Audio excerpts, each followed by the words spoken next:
tal? ¿Cómo están ustedes? Para mí, hablar con Sofía Inver es siempre recordar los días más hermosos de mi vida, ¿no? Cuando yo era todavía joven, cuando todavía creía en la perfectibilidad del mundo y cuando todavía encontraba en ella una especie de contraposición a mi manera de ser. De tal manera que cada vez que paso por mi biblioteca y veo su volumen Yo la intransigente, de vez en cuando lo abro, Sofía, y leo alguno de estos artículos y veo realmente que en ti se ha realizado un fenómeno absolutamente extraordinario, que es como una gran energía creadora, cuando no ha encontrado todavía su cauce, es como los ríos que se desbordan y pueden causar daños, pero que al encontrar su cauce y al hacer su camino hacia el mar, esa fuerza que en un momento dado ha podido ser destructora, se transforma en una formidable obra como la que tú has realizado en el Museo de Arte Contemporáneo. Siempre me complace muchísimo ver eso, ¿no? Pedro, muchísimas gracias, pero yo lo que no veo es esa fuerza de hacer daño. Yo creo que si yo hiciera una fierecilla, pero siempre con un gran ánimo de hacer bien, es decir, y eso me viene por familia, eso me viene por mi madre, que tenía un gran sentido social, por mi hermana Lía, que tú también conoces. Que admiré muchísimo. De manera que quizás encontré un cauce más grande donde yo puedo trabajar, donde yo puedo realizar y donde la palabra daño ni siquiera puede asomarse, ¿no? Evidentemente. Quizás la palabra, cuando dice daño, fue más allá de mi pensamiento, porque en ese momento estaba yo viendo realmente un río desbordado, ¿no? ¿Entiendes? Y realmente sí me parece que tú eres en ese sentido un gran ejemplo para nosotros los venezolanos y para los jóvenes que vienen detrás de nosotros, porque lo importante en la vida es saber para qué sirve uno y para qué está uno llamado, que es lo que se llama vocación, ¿no?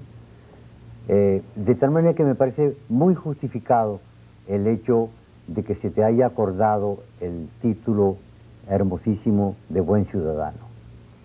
Si tú supieras que yo estaba pensando que un país está formado por ciudadanos, lógicamente, y ciudadanos flojos, ciudadanos malos, ciudadanos correctos, ciudadanos cumplidores, y eso que llaman buenos ciudadanos. Como digo una vez, yo creo mucho en la enseñanza. A mí me enseñaron a ser un buen ciudadano.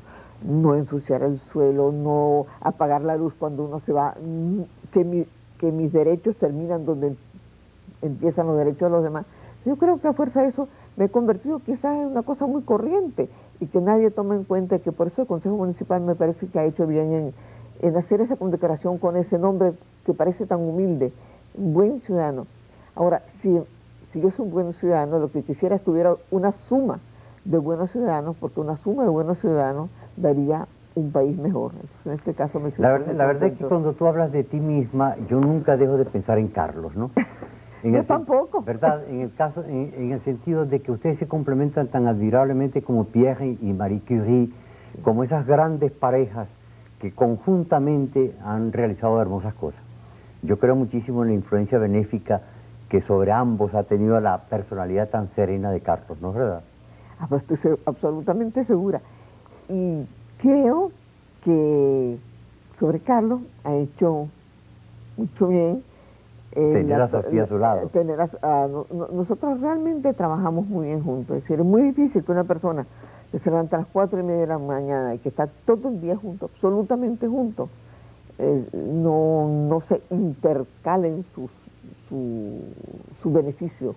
También las cosas que andan mal, pero en esas cosas pues... Sí, evidentemente, pero para eso es necesario realmente esa sabiduría que ustedes han adquirido.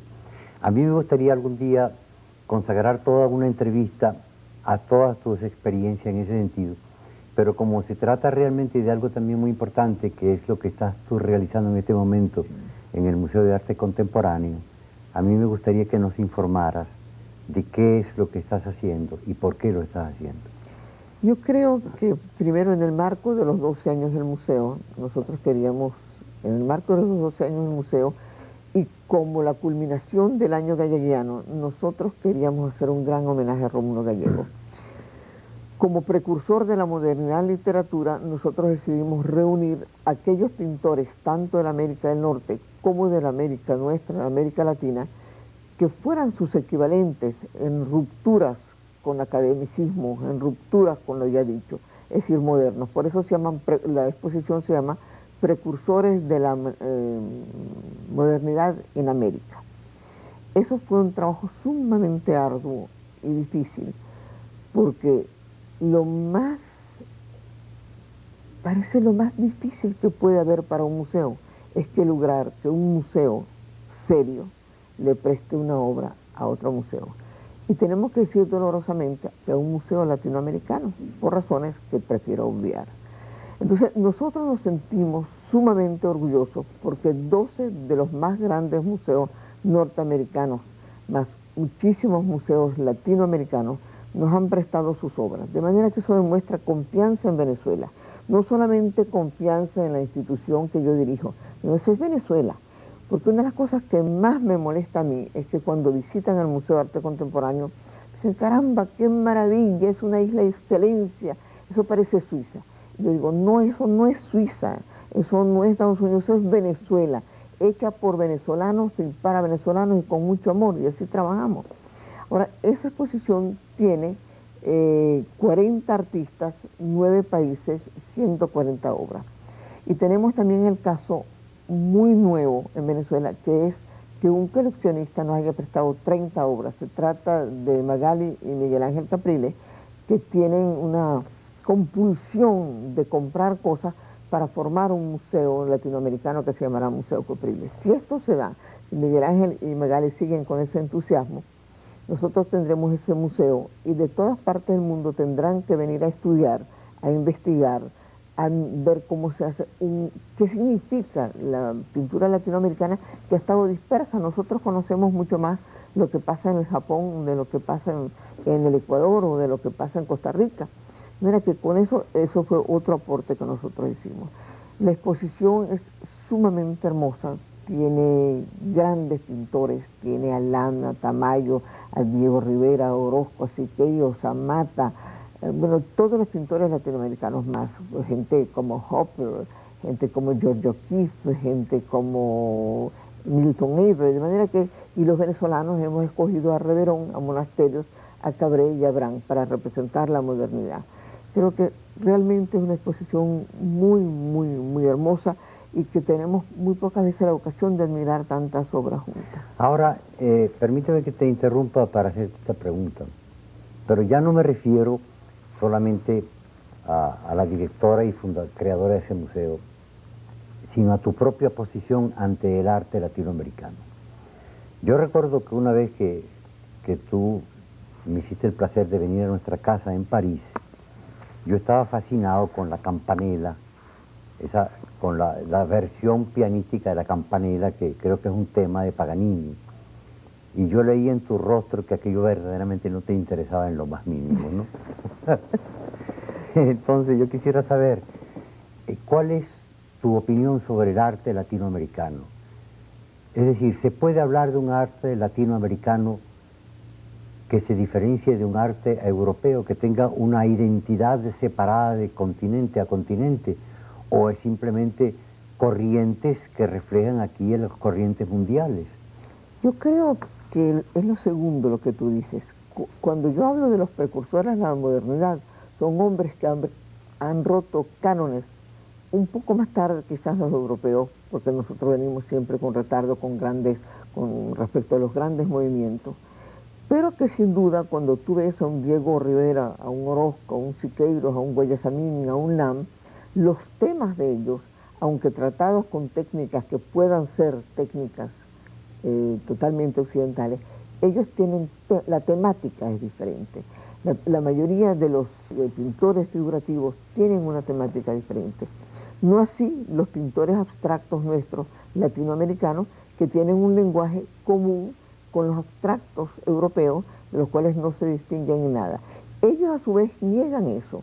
Ellos dicen, mira, y a la vez los críticos europeos muchas veces le dan ese sello. Muchas veces, por ejemplo, en las obras cinéticas de Soto, algunos críticos venezolanos dicen, aquí vemos el río Orinoco, ¿qué pasa? Y y el indio y yo no lo veo así, yo lo veo simplemente como una técnica y a la vez como una inspiración netamente universal. Pero eso es cuestión de criterio, no es cuestión... Sí, en eso estamos totalmente de acuerdo, ¿ah? Hay quizás una especie de movimiento un poco reaccionario, en el buen sentido de la palabra, cuando se habla en exceso de la identidad nacional. Yo creo que es una palabra peligrosa. Peligrosa, exactamente. Una palabra peligrosa. Sí. ¿Por qué la consideras tú peligrosa? Porque a base de esa identidad y en nombre de esa identidad se han cometido los peores crímenes contra la literatura, contra la pintura, contra la música. ¿Qué es la identidad nacional? Es decir, no es un hombre netamente venezolano, un Soto, tan venezolano como Reverón, tan venezolano o como cualquier otro que se expresa en otro idioma. Es decir, muchas veces se ha querido confundir la identidad con alguien que exprese maraca y arpa y cuatro, que cuando son buenos son buenísimos y son dignísimos, pero eso no es solamente eso, la identidad. Los muchachos de la Orquesta Juvenil Nacional son identidad nacional y la Biblioteca Nacional de Virginia Betancourt son identidad nacional, porque todo eso, como decía yo, el Museo de Arte Contemporáneo es identidad nacional. Yo creo que... En otras palabras, según tú, la identidad proviene no del tema, sino del autor. Es venezolano lo que escribe un venezolano, o lo que pinta un venezolano, o lo que compone un venezolano, aun cuando no sea típicamente venezolano. Y es que además, es que hay algo que uno no puede negar, que cuando es un venezolano que le escribe, algo de Venezuela está ahí presente. Entonces, si uno no se separa de su país jamás, aún aquellos que dicen que se han ido mucho tiempo y todo, pero hay una emoción venezolana, una manera de ser venezolana.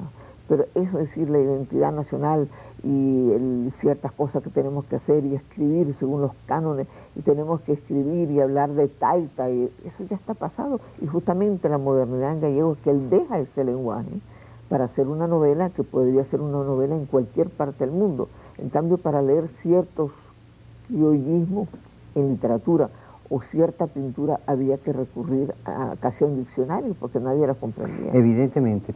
Claro está que en el caso de la pintura es un poco diferente al caso de la literatura, porque siendo la pintura a base, digamos, de juegos de colores y de formas, sí. es más fácil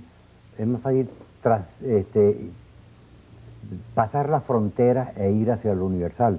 En la literatura, por el empleo de la palabra y del lenguaje, se ve muchísimo más el localismo, digamos.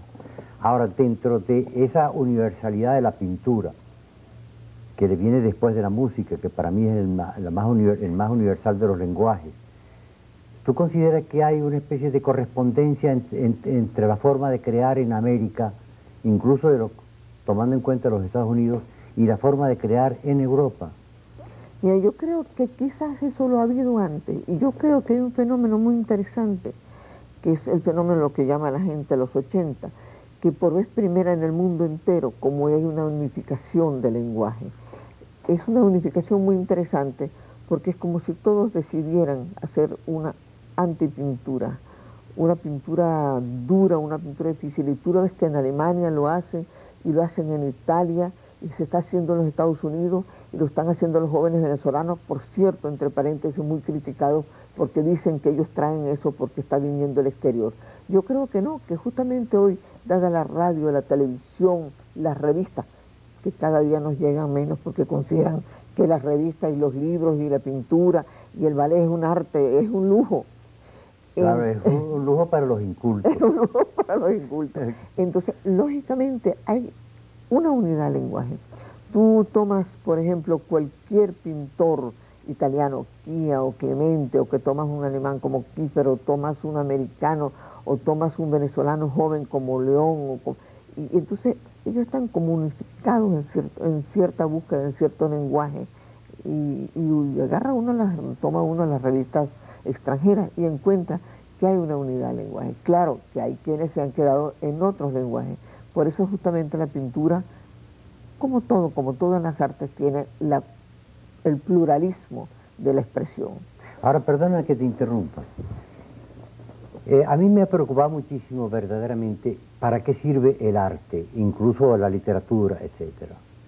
Es una necesidad de expresar algo, de transmitir una posición ante la vida o un sentimiento ante la vida.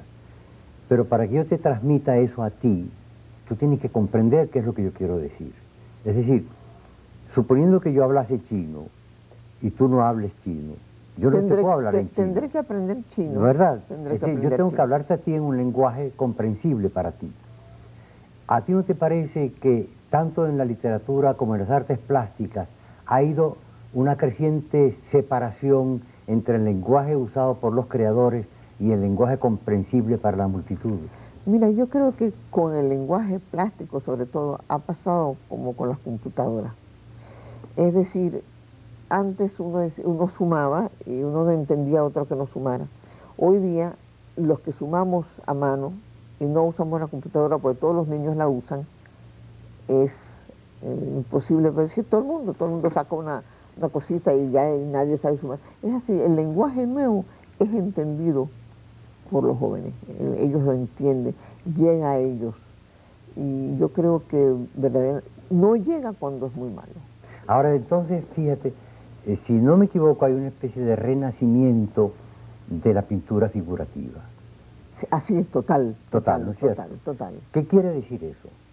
Eso quiere decir a lo mejor que la gente se sació de aquellas hermosísimas y armoniosas combinaciones de colores que eran simplemente un juego para los ojos, pero que no tenían ningún significado emocional en el sentido de que transmitían un mensaje. ¿No crees tú que esa vuelta a la figuración implica la necesidad que tiene el hombre hoy en día de que se le hable en otro lenguaje? Ahora fíjate que la figuración que vuelve no es la figuración grata, no es la figuración de Renoir, una figuración, no, es por lo contrario, una figuración muy dura, muy deformante, y por eso pues muchas ocasiones se llama bad painting, mala pintura. Es tan dura que yo no sé si es más fácil aceptar esa figuración actual y mundial que la época en la cual, lo cual no estoy de acuerdo contigo porque tú estás a punto de decir que el arte cinético, el arte óptico era decorativo, yo creo que va más allá, pero el cual entonces sentía el placer Estoy a punto de decirlo, evidentemente. sentir el placer de los colores y de las formas. Es que yo no sé hasta qué punto de repente la gente queda como a veces horrorizada, eso soy yo, esa mujer que está pintada ahí con los ojos amarillos, el pelo verde, desesperada, eso soy yo, porque así son las pinturas actuales, son sumamente duras. Entonces yo no sé si la gente al fin y al cabo no sabrá entre cuál mal escoger. Es cierto, porque yo leí una vez que Matisse confesó que si él se encontraba en una calle de Londres semioscura con una de las mujeres que él pintaba, echaba a correr, ¿no? Pero en eso, fíjate, Sofía, y desgraciadamente vamos a tener que concluir. Yo sé lo que es el tiempo. Es como una vuelta también al expresionismo, ¿no? Bueno, exactamente, ¿verdad? eso nos viene, hubo recientemente en Londres una gran exposición que se llamaba el expresionismo alemán, donde había de altísima calidad, y que ese fue un movimiento que lo dejaron un poco hacia un lado, y que es un movimiento esencial, y sobre todo que está absolutamente actual en el tapete. Claro, porque es que las condiciones son iguales. Es que el arte refleja aún inconscientemente las condiciones sociales. Bueno, siempre es así. Ah, sí, el expresionismo alemán ya se preveía la llegada de Hitler al poder y la Segunda Guerra Mundial. ¿Y qué quieres tú decir con eso cuando crees que ahorita estamos otra vez? Que yo creo que nosotros estamos viviendo una tremenda crisis de la civilización y que nosotros vamos, en el mundo y en Venezuela, vamos a una, espero que no sea una ruptura violenta, pero tendrá que encontrarse una solución. Y los artistas están expresando eso ya. Pero yo por lo contrario creo que en Venezuela, Pedro, se está acercando por la coyuntura tan difícil y que es mucho más fácil que en todos los países, porque así cuando nosotros decimos que estamos mal, estamos mejor que una cantidad de nuestros vecinos. Yo creo que se ha creado una conciencia de que hay que crear aquí, de que hay que vivir de otra manera, de que hay que tomar, la palabra voy a tomar la conciencia, válgame la redundancia, de que sí ha habido una ruptura y que tenemos que ser de otra manera. Tenemos que ser buenos ciudadanos, creo yo. Me encanta que hayas dicho esa palabra porque eso sirve para redondear nuestra conversación y concluir la entrevista, Sofía. Como de costumbre, verdaderamente tus éxitos yo los siento como míos, ¿ah? Y Muchísimas me gracias. complace muchísimo la labor que estás haciendo. Y verdaderamente me gustaría periódicamente repetir esta entrevista, tanto contigo como con Carlos, ¿no? Pero un día hacemos un trío. Tú nunca haces dos, ¿no? Jamás. Sí, Nosotros tampoco. no. Jamais de ménage à trois. Muchísimas gracias, Muchas gracias Sofía. por el museo, Pedro. Estamos encantados de estar aquí. Gracias a ustedes y hasta la próxima vez. Gracias.